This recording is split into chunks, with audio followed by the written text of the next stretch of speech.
Hi, good morning. This is David at Focus Point. Very good morning to you. I made a video recently where I was talking about the differences between a niche expert headhunter and a generalist recruiter.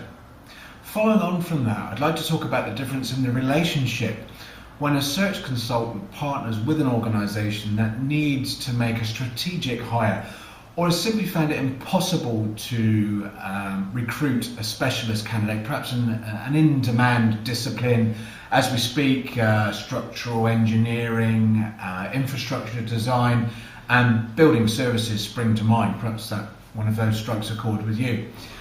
One of the things I'd like to make clear is that a headhunter can be used very effectively for candidates below the directors he or she routinely procures. In fact, I see it as my job to build the teams below the strategic placements I make. It seems obvious. When a search consultant works closely with a client, everything is shared. It's not like the contingent arrangement where the agency does not reveal who the candidates are that they plan to call. And when working with a headhunter, you should expect to know a few key issues, such as who are the candidates that they are shortlisting, and who are they approaching, what are they saying?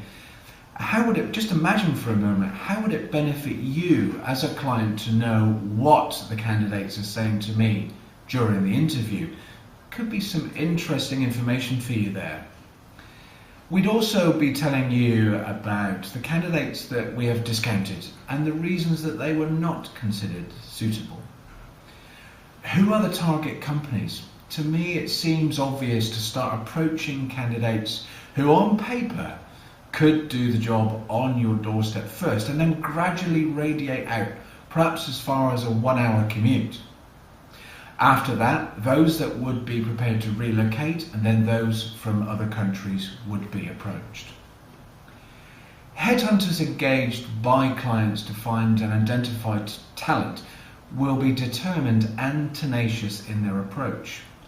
A normal day would involve around 120 call attempts and 7 to 10 approaches by various means to each target candidate over a 3-week period. I hope I'm not about to shock you, but there are recruiters out there who simply post jobs, search job boards, and then their own internal database. Perhaps you've experienced the typical results, and statistics show that that type of recruiter would probably give up on the second or third attempt if the candidate did not respond to their calls or other types of approaches. Search consultants are after a long-term business relationship and normally offer innovative pricing and replacement guarantees. The industry standard reducing scale of refund, for example, ends on day 1 of week 13.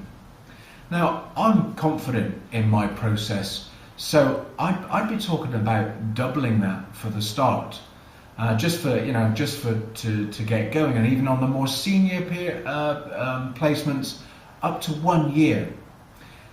I can only recommend take a look at your current agreements with your recruiters. How are they going about finding the candidates that are really important to you for your company's expansion plans? What is their process? What are they doing? Ask them these questions. Ask them what they do once you finish speaking to them on the phone. You might be in for a surprise. I hope it's a pleasant one for you. That's it for